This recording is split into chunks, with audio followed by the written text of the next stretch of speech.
This video is specifically going to be on troubleshooting issues related to the battery and the alternator.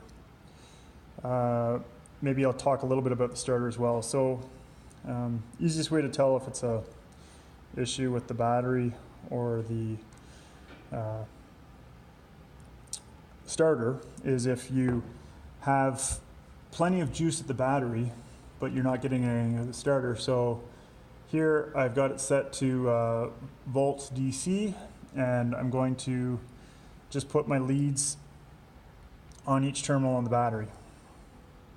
And the reason I'm putting it on the battery terminal and not here is because this is going to give you the most accurate reading possible. So you want it on the battery terminals. And then right now we're getting 13 volts. And that's good. That's exactly where we want to be. If you're only at 12, that's actually a little low. You should be like minimum 12 and a half, really more like 13. So this battery's brand new. So, 13's expected. And if you've got 13 volts of the battery and you're not able to start, then your issue is the starter, not the battery. And obviously always check fuses, because if it's a fuse, then the fuse could be all that the problem is, or it could be the indication that there's a greater problem. But so battery's good. Now to check the alternator, what we want to do is we want to turn the engine on and run it, and we should see that the battery is higher than what it is right now. So we had 13 volts on the alternator, on the battery without the machine running. So now I'm going to start the machine, and I'll show you what it is with it just idling. So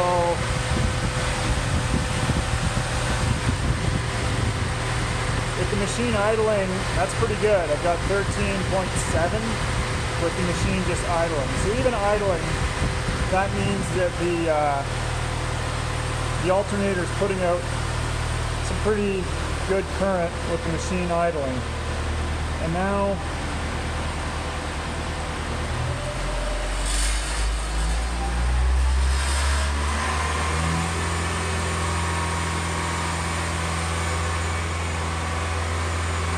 you can see I've brought the machine up to 2,500 RPMs, which is our normal operating.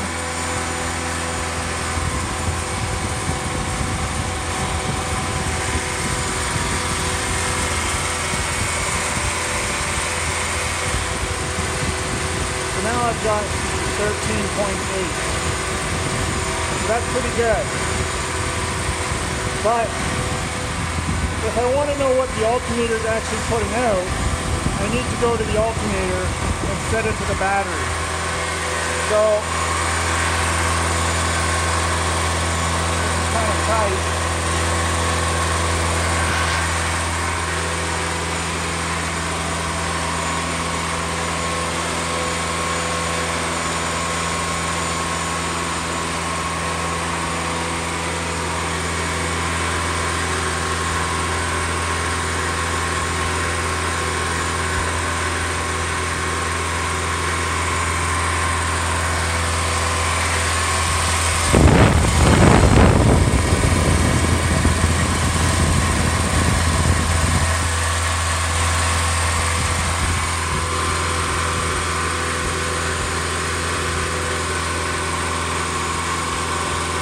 So you can see I have 14 volts off the alternator. So I'm taking that reading with the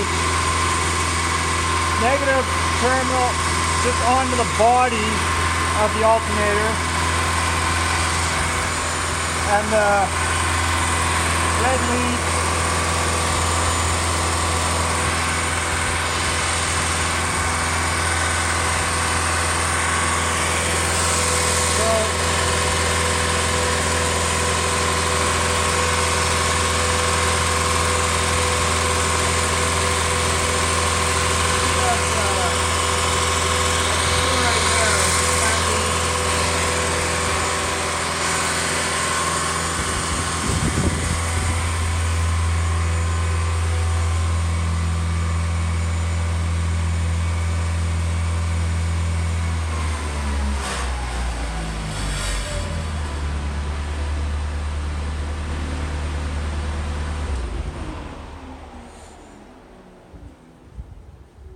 Sorry, it was way too difficult to get the camera in there to show you how I was recording that on the alternator.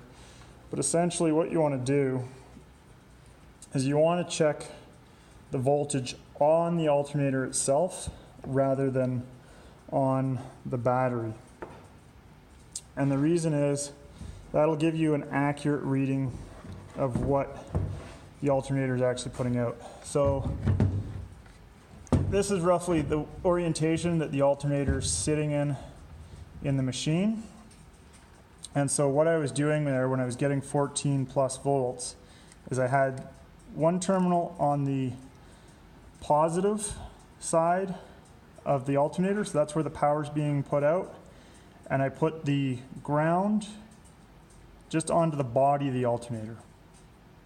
And the reason I'm putting it there and here rather than on the battery terminals is because this way I'm isolating all other factors. I'm not getting any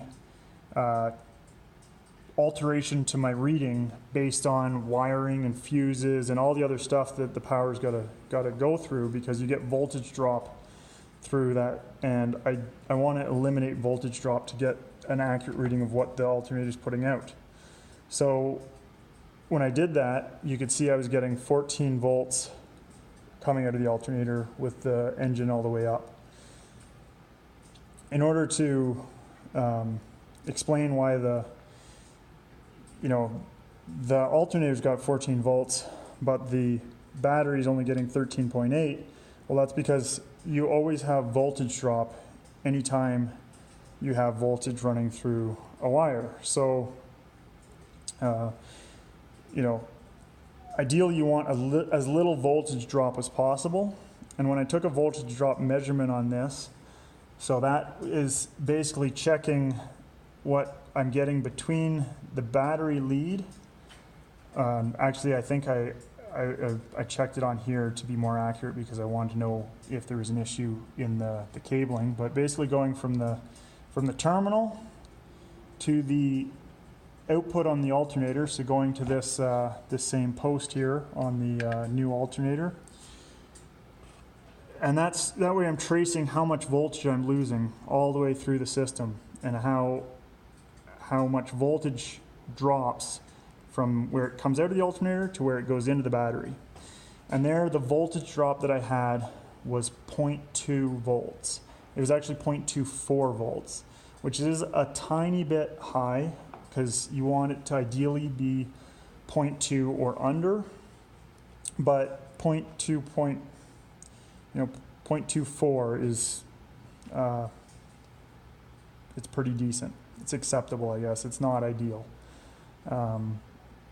What we were seeing before, when this alternator was still in and not working properly, it was putting out some power, but it wasn't putting out anywhere close to the voltage that it should have been, and the voltage drop was also higher on it as well. I was getting like 0.38 for the voltage drop, and the more voltage drop you have, the less of the power that this is putting out can end up in the batteries. So ideally you want as little voltage drop as possible. You want good output from your alternator, and then that way you know your batteries are going to be kept up. So that's where things currently sit. Keep an eye on it. Let me know if you experience any issues or you have any questions, and we'll take it from there.